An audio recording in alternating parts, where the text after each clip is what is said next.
নমস্কার, হাই নিউজে সকলকে স্বাগত। সঙ্গে রয়েছে আমি রিম্পি। শুরু করছে নিউজ টুডে, আর শুরুতে দেখে নেব আজকের হেডলাইন্স।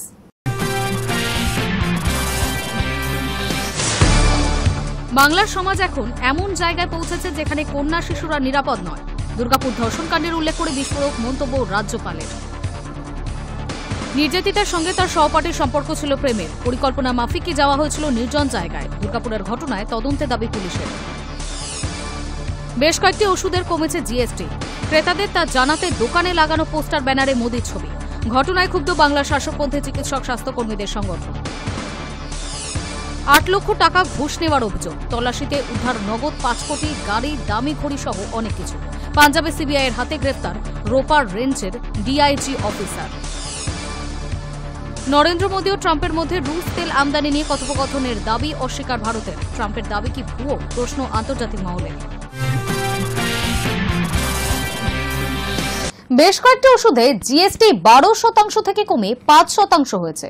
ক্রেতাদের তা জানাতে দোকানে লাগাতে হবে পোস্টার ব্যানার। এই মর্মে সার্কুলার জারি করেছে কেন্দ্রীয় ড্রাগ কন্ট্রোল বোর্ড।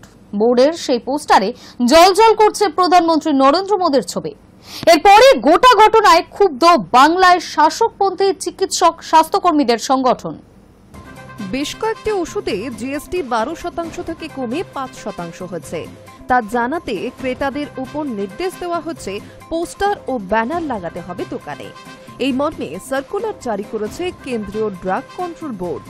কি ধরনের পোস্টার ব্যানার লাগাতে হবে তারও নমুনা দিয়েছে কেন্দ্রীয় ড্রাগ কন্ট্রোল বোর্ড। সেই পোস্টারে জ্বলজ্বল করছে প্রধানমন্ত্রী নরেন্দ্র মোদীর ছবি।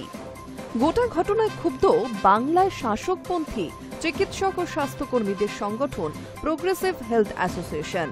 প্রোগ্রেসিভ হেলথ অ্যাসোসিয়েশনের সম্পাদক ডক্টর করবি বড়াল জানিয়েছেন, ওষুধে জিএসটি চাপিয়েছিল কেন্দ্রীয় সরকার।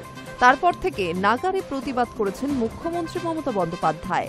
চাপে পড়ে সেই জিএসটি সামান্য কমিয়েছে কেন্দ্রীয় সরকার।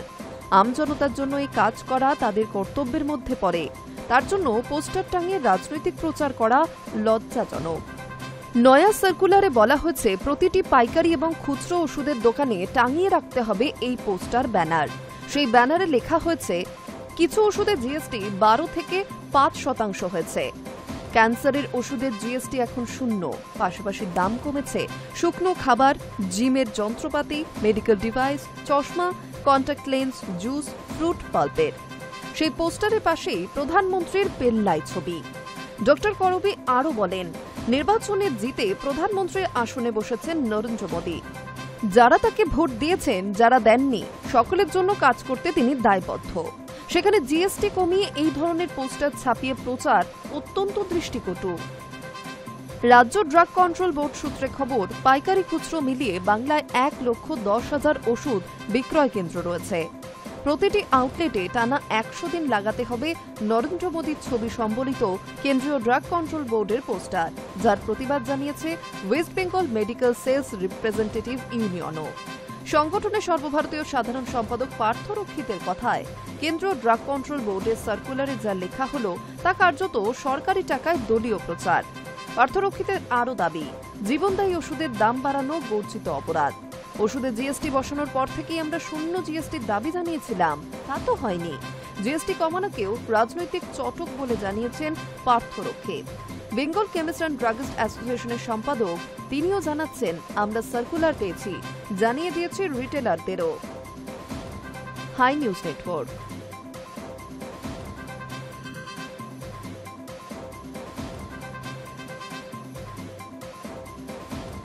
8 লক্ষ টাকা ঘুষ নেওয়ার অভিযোগে পাঞ্জাবে সিবিআইয়ের হাতে গ্রেফতার হলেন রোপার রেঞ্জের ডিআইজি অফিসার। কেন্দ্রীয় তদন্তকারী সংস্থার তল্লাশিতে অভিযুক্ত অফিসারের কাছ থেকে নগদ 5 কোটি, বিলাসবহুল গাড়ি, বিপুল পরিমাণের দামি ঘড়ি সহ বহু কিছু উদ্ধার হয়েছে বলে সূত্রের খবর।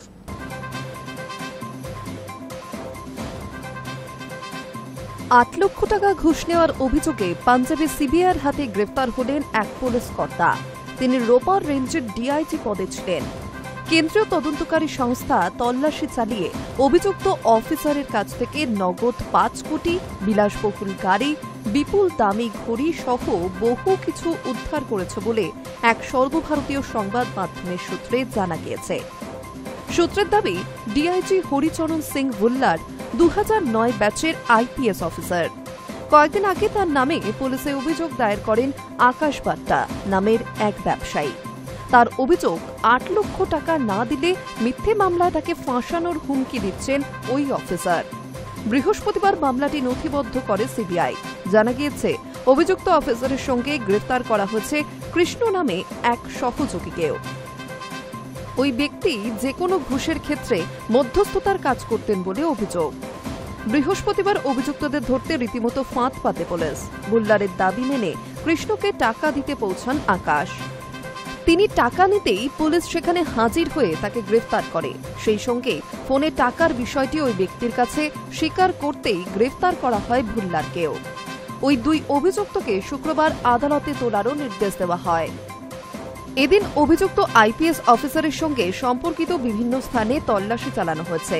সিবিআই আধিকারিকরা সাকুল্যে যা পেয়েছেন তা হল আনুমানিক 5 কোটি নগদ এবং 1.5 কেজি সোনা গয়না এবং পাঞ্জাবে অস্থাবর সম্পত্তির নথি, মার্সিডিজ ও অডির চাবি এবং 22টি বিপুল দামি ঘড়ি, 40 লিটার মদ, লকারের চাবি, আগ্নেয়াস্ত্র প্রভৃতি। Hi News network.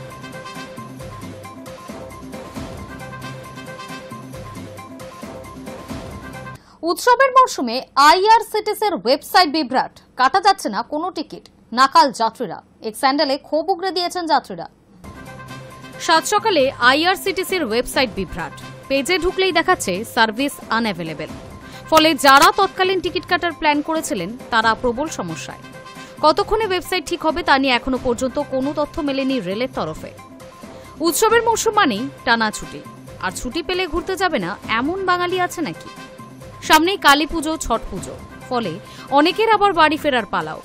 দিনক্ষণ নিয়ে টানাপোড়েন থাকলে বেশিরভাগই আজকাল চেষ্টা করেন তৎকালীন টিকিট কাটার। শুক্রবার সকালে টিকিট কাটতে গিয়ে বিপত্তি, দেখা যায় খুলছেই না আইআরসিটিসির ওয়েবসাইট অ্যাপ। তৎকালীন জন্য বরাদ্দ করা হয়েছে নির্দিষ্ট সময়, সেই সময় অ্যাপ ও ওয়েবসাইট না খোলায় টিকিট কাটতে পারেননি কেউই। একের পর এক অনেকেই এক স্যান্ডেলে বিষয়টা জানান বহু মানুষ, উগরে দেন ক্ষোভও। তবে কেন এই বিভ্রাট? প্রাথমিকভাবে জানা গিয়েছে একই সঙ্গে বহু ইউজার ঢোকায় ওয়েবসাইটটি ক্র্যাশ করে গিয়েছে, যদিও রেল এই বিষয়ে এখনো কিছু জানায়নি। প্রসঙ্গত, সম্প্রতি তৎকাল টিকিট বুকিং এর নিয়ম বদল করেছে রেল। তৎকাল টিকিটের একটি নির্দিষ্ট সময় আছে, প্রতিদিন সকাল 10টা থেকে তৎকাল টিকিট কাটা যায়। এসির জন্য সময় 10টা থেকে 11টা, নন এসি বুকিং করার জন্য 11টা থেকে। নয়া নিয়মে প্রথম 30 মিনিট বুকিং করতে পারেন না এজেন্টরা, অর্থাৎ এসির টিকিট বুকিং করতে এজেন্টদের অপেক্ষা করতে হবে 10টা 30 পর্যন্ত। নন এসির ক্ষেত্রে সময়টা 11টা 30 মিনিট। এদিন এই গোটা সময়টাই বন্ধ ওয়েবসাইট ও অ্যাপ, ফলে টিকিট কাটতে পারেননি কেউই। Hi News network.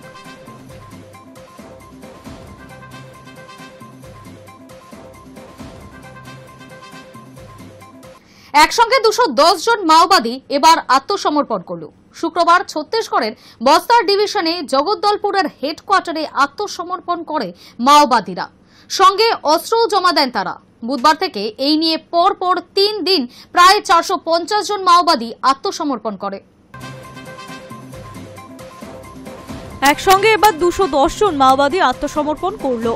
শুক্রবার ছত্তিশগড়ের বস্তার ডিভিশনে জগদ্দলপুর হেডকোয়ার্টারে আত্মসমর্পণ করে ওই মাওবাদীরা। সঙ্গে অস্ত্র জমা দেয় তারা। বুধবার থেকে এই নিয়ে পরপর 3 দিন প্রায় 450 জন মাওবাদী আত্মসমর্পণ করেছে।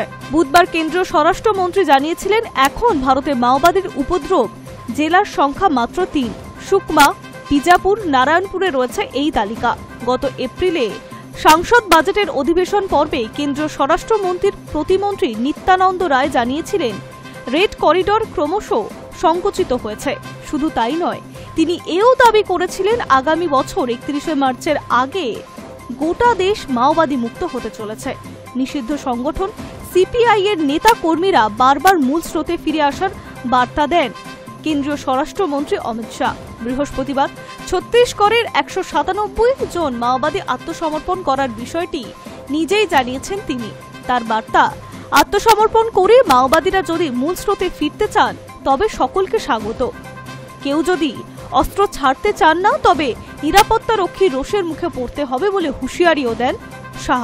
কেন্দ্রীয় স্বরাষ্ট্রমন্ত্রী দাবি করেন, এককালে সন্ত্রাস ঘাঁটি ছত্তিশগড়ের অবুজবার এবং উত্তর বস্তার এখন ঘোষিত নকশাল সন্ত্রাস মুক্ত। তবে দক্ষিণ বস্তারে এখনো কোথাও কোথাও মাওবাদীদের ঘাঁটি বর্তমান। সেই সব ঘাঁটি শীঘ্রই গুড়িয়ে দেওয়া হবে বলে জানান শাহ। সেই হুঁশিয়ারির পর 24 ঘন্টা কাটতে না কাটতেই আরও 210 জন মাওবাদী আত্মসমর্পণ করলেন। 60 জন সহযোদ্ধাকে নিয়ে মঙ্গলবার মহারাষ্ট্রের মুখ্যমন্ত্রী দেবেন্দ্র ফড়নবিসের উপস্থিতিতে গড়চিরৌলিতে আত্মসমর্পণ করেছিলেন নিহত মাওবাদীদের নেতা মল্লুজুলা কটেশ্বর রাও ওরফে কিষণজির ভাই মল্লুজুলা বেণুগোপাল রাও ওরফে ভূপতি ওরফে সোনু। মাওবাদী সংগঠনের তাত্ত্বিক মস্তিষ্ক হিসেবে পরিচিত ছিলেন তিনি। তবে বুধবারের পর থেকে 3 দিন ছত্তিশগড়ে পরপর আত্মসমর্পণের ঘটনা প্রকাশ্যে এলো। Hi News network.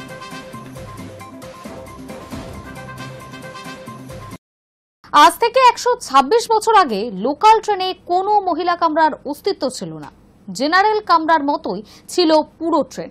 ব্রিটিশ আমলে শুরু হয় প্রথম মহিলা কামরা ট্রেন। দেখুন সেই ইতিহাস। লোকাল ট্রেন মানেই আমরা বুঝি জেনারেল কামরা, সঙ্গে একটা বা দুটি বগি, যা শুধুমাত্র মহিলাদের জন্য সংরক্ষিত। ট্রেনে যাতায়াত করতে হলেই মেয়েরা ভেবে রাখেন লেডিসেই উঠব। প্রত্যেকদিন প্রচুর সংখ্যায় মহিলারা এভাবেই যাতায়াত করেন।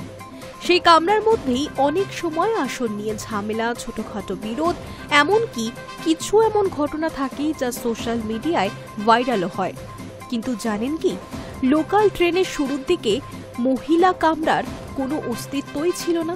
এর সূচনা হয়েছিল 126 বছর আগে, ব্রিটিশ আমলে। 1899 সালে প্রথম মুম্বাইতে লোকাল ট্রেনে প্রথম মহিলা কামরা চালু হয়।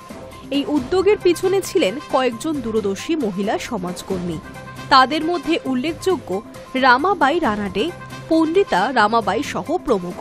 তারা ব্রিটিশ রেল প্রশাসনের কাছে আবেদন করেছিলেন যাতে মহিলারা জেনারেল কামরায় পুরুষদের ভিড়ে নিরাপত্তাহীনতার মধ্যে না পড়ে এবং স্বাচ্ছন্দ্যেই ট্রেনে উঠতে পারেন। সে কথা মাথায় রেখেই আলাদা ব্যবস্থা করা। তাদের ওই আবেদনের ফলেই ট্রেনের একটি কামরা সম্পূর্ণভাবে নারীদের জন্য সংরক্ষিত করা হয়। নাম দেওয়া হয় লেডিস অনলি। প্রথম সেই মহিলা কামরা কেমন ছিল? কামরাটি ছোট ছিল, 10 থেকে 12 জন বসতে পারতেন। কামরার জানলায় কাঠের শাটার থাকত। গোপনীয়তা রক্ষায় পর্দাও লাগানো হতো। কন্ডাক্টর বা টিকিট চেকার সাধারণত পুরুষ হলেও যাত্রীদের নিরাপত্তার জন্য একজন মহিলা প্রহরী থাকতেন। শুধুমাত্র নির্দিষ্ট সময় ও রুটে ট্রেনে এই কামরা থাকত মূলত সকাল ও বিকেলের টাইমে। বোম্বেতে এই উদ্যোগ তুমুল প্রশংসা পায়। এরপর 1909 সালে কলকাতা এবং 1912 সালে মাদ্রাজে ট্রেনে মহিলা কামরার ব্যবস্থা চালু হয়। কলকাতার নারী সমাজসেবীরা যেমন অবলা বসু, কাদম্বিনী গঙ্গোপাধ্যায় এই পদক্ষেপের পক্ষে আন্দোলন করেছিলেন। তাদের দাবি ছিল শিক্ষা ও কর্মক্ষেত্রে সমান অধিকার পেতে হলে নারীর নিরাপদ চলাচল হতে হবে প্রথম শর্ত। মহিলা কামরার শুরুতে এর উদ্দেশ্য ছিল মেয়েদের নিরাপদ যাতায়াত এবং সমান অধিকার। এখনো উদ্দেশ্য একই আছে বলাই যায়। আগে মহিলা কামরায় একজন মহিলা প্রহরী, সীমিত নজরদারি ছিল। এখন সিসিটিভি, আরপিএফ, হেল্পলাইন নম্বর চালু করা হয়েছে। আগে ছিল কাঠের বেঞ্চ, লাইট ফ্যানের জন্য কোনো বৈদ্যুতিক সংযোগের ব্যবস্থা ছিল না। তবে এখন মজবুত বসার আসন, ফ্যান, লাইট, আবার সম্প্রতি এসি পরিষেবাও শুরু হয়েছে। আগে একটি নির্দিষ্ট রুটে নির্দিষ্ট সময় ট্রেনে মহিলা কামরা থাকত। এখন সব ট্রেনেই কয়েকটি কামরা মহিলাদের জন্য বরাদ্দ থাকে। আগে এই ব্যবস্থাকে নতুন ও সাহসী উদ্যোগ হিসেবে দেখা হতো, আর এখন সময়ের সঙ্গে সঙ্গে এটি সামাজিকভাবে স্বীকৃত ও সাধারণ চিত্র। আজকের দিনে ভারতের প্রায় সব বড় শহরের লোকাল ট্রেনে যেমন মুম্বাই, কলকাতা, চেন্নাই, দিল্লি, হায়দ্রাবাদে লেডিস স্পেশাল বা মাতৃভূমি ট্রেন চালু রয়েছে। নারীদের যাতায়াতের স্বাধীনতা এখন সমাজের এক অবিচ্ছেদ্য অংশ। লোকাল ট্রেনের সেই প্রথম মহিলা কামরা শুধু রেল ইতিহাসের নয়, ভারতীয় নারীর আত্মমর্যাদা ও স্বনির্ভরতার প্রতীক। আজও প্রত্যেকটি লেডিস কামরার ভেতরে লুকিয়ে রয়েছে শতবর্ষ আগে শুরু হওয়া এক সাহসী গল্প, নারীর অধিকারের গল্প। Hi News network.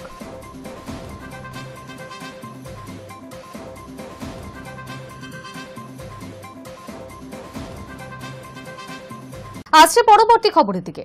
প্রধানমন্ত্রী নরেন্দ্র মোদী ও মার্কিন প্রেসিডেন্ট ডোনাল্ড ট্রাম্পের মধ্যে রুশ তেল আমদানি নিয়ে কথোপকথনের দাবি পুরোপুরি অস্বীকার করল ভারত সরকার। বিদেশ মন্ত্রক জানিয়েছে, বৃহস্পতিবার দুই নেতার মধ্যে কোনো ফোনালাপ হয়নি। প্রধানমন্ত্রী নরেন্দ্র মোদী ও মার্কিন প্রেসিডেন্ট ডোনাল্ড ট্রাম্পের মধ্যে রুশ তেল আমদানি নিয়ে কথোপকথনের দাবি পুরোপুরি অস্বীকার করল ভারত সরকার। বিদেশ মন্ত্রক বৃহস্পতিবার জানিয়েছে, দুই নেতার মধ্যে কোনো ফোন আলাপ হয়নি। ট্রাম্প বুধবার হোয়াইট হাউসে এক সাংবাদিক বৈঠকে দাবি করেন মোদী তাকে ফোন করে আশ্বাস দিয়েছেন ভারত রাশিয়া থেকে তেল কেনা বন্ধ করবে। ট্রাম্প বলেন, আমি খুশি নই যে ভারত রুশ তেল কিনছে, কিন্তু মোদীজি আমাকে আশ্বস্ত করেছেন এটা বন্ধ হবে।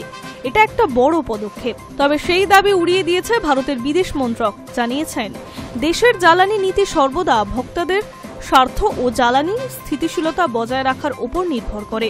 মন্ত্রকের মুখপাত্র বলেন, আমরা আগেই বলেছি আমাদের সিদ্ধান্ত বাজারের বাস্তবতা, নিরাপত্তা এবং সাশ্রয়ী মূল্যর বিষয় মাথায় রেখেই নেওয়া হবে। উল্লেখ্য, বর্তমানে ভারতের মোট অপরিশোধিত তেলের প্রায় 1/3 আসে রাশিয়া থেকে। যুক্তরাষ্ট্র দীর্ঘদিন ধরে নয়াদিল্লিকে মস্কোর উপর নির্ভরতা কমাতে চাপ দিচ্ছে। ওয়াশিংটনের যুক্তি, রাশিয়া থেকে তেল কেনা বন্ধ করলেই ইউক্রেনের যুদ্ধ, মস্কোর আর্থিক শক্তি দুর্বল হবে। অন্যদিকে ট্রাম্প বলেন, মোদী বন্ধুর মতো, আমাদের সম্পর্ক খুবই ভালো। তিনি দাবি করেন, ভারতের এই পদক্ষেপের পর এবার চীনের দিকেও নজর দেবে মার্কিন প্রশাসন। তবে নয়াদিল্লি স্পষ্ট করেছে, ভারতের নীতি স্বাধীনতা এবং ভারসাম্যপূর্ণ। বিশ্বজুড়ে অস্থির পরিস্থিতিতেও যাতে ভারতীয় বাজারের জ্বালানির দাম স্থিতিশীল থাকে, সেটা সরকারের অগ্রাধিকার। ইউক্রেন যুদ্ধে রাশিয়ার উপর পশ্চিমা নিষেধাজ্ঞা জারি হওয়ার পর থেকেই মার্কিন যুক্ত এবং ইউরোপিয়া বরাবর ভারতের তেল কেনার সমালোচনা করেছে। কিন্তু বিদেশ মন্ত্রক এস জয়শঙ্কর বারবার স্পষ্ট করে বলেছেন, ভারত নিজের নাগরিকদের স্বার্থে সবচেয়ে সাশ্রয়ী চুক্তি করবে, অন্যের ইঙ্গিতে নয়। তিনি পশ্চিমের ভণ্ডামির কথা উল্লেখ করে বলেন, ইউরোপের সমস্যা যেন বিশ্বের সমস্যা, কিন্তু বিশ্বের সমস্যা ইউরোপের সমস্যা নয়। এই মানসিকতা বদলাতে হবে। ট্রাম্পের মন্তব্য ঘিরে বিরোধীরাও কেন্দ্রকে কটাক্ষ করেছিল। লোকসভায় বিরোধী দলনেতা রাহুল গান্ধী বলেন, মোদীজি ট্রাম্পকে ভয় পান। একদিকে তাকেই দায়িত্ব দিয়েছেন ঘোষণা করার ভারত রাশিয়া থেকে তেল কেনা বন্ধ করবে, অন্যদিকে বারবার অপমানের সত্ত্বেও ট্রাম্পকে অভিনন্দন জানাচ্ছেন। এই আবহে রুশ তেল আমদানির দাবি নিয়ে ট্রাম্পের দাবি ন্যায্যত করল ভারত। Hi News Network. Russia Ukraine সংঘর্ষ তীব্র হচ্ছে, আর তার মধ্যেই রুশ প্রেসিডেন্ট ভ্লাদিমির পুতিনের সঙ্গে বৈঠকের পরিকল্পনা করছেন মার্কিন প্রেসিডেন্ট ডোনাল্ড ট্রাম্প। আগামী 2 সপ্তাহের মধ্যেই হাঙ্গেরির রাজধানী বুদাপেস্টে এই বৈঠক হওয়ার সম্ভাবনা রয়েছে। রাশিয়া ইউক্রেন সংঘর্ষ তীব্র হচ্ছে, তার মধ্যেই রুশ প্রেসিডেন্ট ভ্লাদিমির পুতিনের সঙ্গে বৈঠকের পরিকল্পনা করছেন মার্কিন প্রেসিডেন্ট ডোনাল্ড ট্রাম্প। বৃহস্পতিবার হোয়াইট হাউসে সাংবাদিকদের তিনি জানান, আগামী 2 সপ্তাহের মধ্যেই হাঙ্গেরির রাজধানী বুদাপেস্টে এই বৈঠক হওয়ার সম্ভাবনা রয়েছে। ট্রাম্প বলেন, সম্ভবত পরের 2 সপ্তাহের মধ্যেই ওর সঙ্গে দেখা করব। তার আগে মার্কিন বিদেশমন্ত্রী মার্কো রুবিও রুশ প্রতিনিধিদের সঙ্গে বৈঠক করবেন। তিনি আরও জানান, 2 সপ্তাহের মধ্যে মার্কো রুবিও তার রুশ সমকক্ষ সের্গেই লাভরভের সঙ্গে দেখা করবেন। পুতিনের সঙ্গে খুব ফলপ্রসূ ফোনালাপ হচ্ছে। আমি ওর সঙ্গে দেখা করব, তারপর সিদ্ধান্ত নেওয়া হবে। কাল ইউক্রেনের প্রেসিডেন্ট জেলেনস্কির সঙ্গে দেখা করব এবং তাকে ওই ফোনালাপের বিষয়ে জানাবো। ট্রাম্প দাবি করেন, ওদের সম্পর্ক খুবই খারাপ। আমরা ইতিমধ্যে 8টি যুদ্ধ মিটিয়ে ফেলেছি, এবার 9মটাও শেষ করব। জানা গিয়েছে, বৃহস্পতিবার ট্রাম্প ও পুতিনের মধ্যে প্রায় 2 ঘণ্টা ফোনালাপের পরে এই বৈঠক নিয়ে সম্মতি হয়। আগামী সপ্তাহে 2 দেশের উচ্চ পর্যায়ের আধিকারিকদের মধ্যে আলোচনা হবে। তারপর বুদাপেস্টের ট্রাম্প পুতিন শীর্ষ বৈঠক। ট্রাম্প তার সোশ্যাল মিডিয়া পোস্টে লিখেছেন, দেখা যাক আমরা ওই অপমানজনক রাশিয়া ইউক্রেন যুদ্ধের অবসান ঘটাতে পারি কিনা। এই ফোনালাপের পরের দিনই ইউক্রেনের প্রেসিডেন্ট ভলোদিমির জেলেনস্কির সঙ্গে হোয়াইট হাউসে বৈঠকের কথা রয়েছে ট্রাম্পের। জেলেনস্কি চাইছেন মার্কিন যুক্তরাষ্ট্র যেন ইউক্রেনকে দীর্ঘপাল্লার টমাহক ক্ষেপণাস্ত্র বিক্রি করে, যা রুশ ভূখণ্ডের গভীরে আঘাত হানতে সক্ষম। জেলেনস্কির দাবি, এই ধরনের আক্রমণই পুতিনকে আলোচনায় বসতে বাধ্য করবে। ইউক্রেনের রুশ আগ্রাসন 4র্থ বছরে পড়লেও এখনো পর্যন্ত পুতিন কোনো সমঝোতার ইঙ্গিত দেননি। বরং সাম্প্রতিক সপ্তাহগুলিতে রুশ বাহিনী ইউক্রেনের জ্বালানি অবকাঠামোর উপর একাধিক বিধ্বংসী হামলা চালিয়েছে, যার ফলে তীব্র ঠান্ডা পড়ার আগে দেশজুড়ে ভয়াবহ বিদ্যুৎ ও গ্যাস সংকট দেখা দিয়েছে। রিপোর্ট অনুযায়ী অক্টোবর মাসে রুশ হামলায় ইউক্রেনের ঘরোয়া গ্যাস উৎপাদনের অর্ধেকেরও বেশি ধ্বংস হয়েছে। বিশ্লেষকদের মতে ইউক্রেনের জনমানুষ ভেঙে দিতে এবং রাজনৈতিক চাপ সৃষ্টি করতে এই হামলা চালাচ্ছে মস্কো। High News network. এত যুদ্ধ থামালেন ডোনাল্ড ট্রাম্প, লাভ কি হলো? পাসপোর্টের শক্তি পরিমাপের ইতিহাসে এই প্রথম শীর্ষে থাকা প্রথম 10টি দেশের তালিকা থেকে ছিটকে গেল আমেরিকা। এত যুদ্ধ থামালেন ডোনাল্ড ট্রাম্প, লাভ কি হলো? পাসপোর্টের শক্তি পরিমাপের ইতিহাসে এই প্রথম শীর্ষ থাকা প্রথম 10টি দেশের তালিকা থেকে ছিটকে গেল আমেরিকা। হেনরি পাসপোর্ট সূচক 2025-এর সর্বশেষ র্যাঙ্কিং অনুযায়ী আমেরিকার পাসপোর্টের শক্তি এতটাই কমেছে যে তারা এই তালিকার দ্বাদশ স্থানে নেমে এসেছে। তাদের সঙ্গে এক স্থানে রয়েছে মালয়েশিয়া। বিশ্বের সকল দেশের পাসপোর্টের শক্তি নিরীক্ষণ করে হেনরি পাসপোর্ট সূচক। পাসপোর্টের শক্তি বলতে বোঝায় সেই পাসপোর্টের জোরে বিশ্বের কয়েকটি দেশে ভিসা ছাড়া বা ভিসা অন অ্যারাইভালের সুবিধা পাওয়া যায়। আমেরিকান নাগরিকরা যেমন এখন বিশ্বের 180টি দেশে ভিসা ছাড়া বা ভিসা অন অ্যারাইভালের সুবিধা নিয়ে যেতে পারবেন।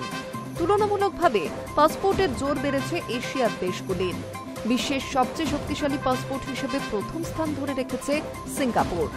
193টি দেশে ভিসা ছাড়াই যেতে পারেন সেখানকার নাগরিক। দ্বিতীয় স্থানে রয়েছে দক্ষিণ কোরিয়া, সেখানকার নাগরিকরা ভিসা ছাড়া যেতে পারবেন 190টি দেশে। তৃতীয় স্থানে রয়েছে জাপান, 189টি দেশে ভিসা ছাড়া যেতে পারবেন জাপানিরা। এটা তো গেল আমেরিকা ও বিশ্বের অন্যান্য দেশের কথা। ভারতের কি অবস্থা? ভারতের পাসপোর্টের শক্তি বাড়লো না কমলো? হেনরি পাসপোর্ট সূচকে ভারতের স্থান এই বছর আরও নেমেছে।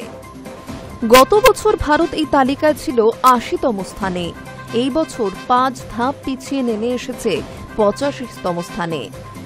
ভারতের পাসপোর্ট নিয়ে এখন মাত্র 57টি দেশে ভিসা ছাড়া প্রবেশ করা যাবে।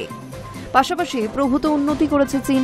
10 বছর আগে এই তালিকায় চীনের পাসপোর্ট ছিল 94তম স্থানে। এই বছর তারা 65তম স্থানে উঠে এসেছে। পাসপোর্টের শক্তির মধ্যে দিয়ে কোনো দেশের সফট পাওয়ার ধরা পড়ে। কূটনৈতিক উদ্যোগ ও আন্তর্জাতিক সম্পর্ক রক্ষার ক্ষেত্রে কোনো দেশ কতটা সফল তা ধরা পড়ে। সর্বশেষ হেনরি পাসপোর্ট সূচক থেকে স্পষ্ট সফট পাওয়ারে ক্রমে উত্থান ঘটছে এশিয়ার, আর পিছিয়ে পড়ছে আমেরিকা। ভারতের অবস্থাও বলার মতো নয়। Hi News network.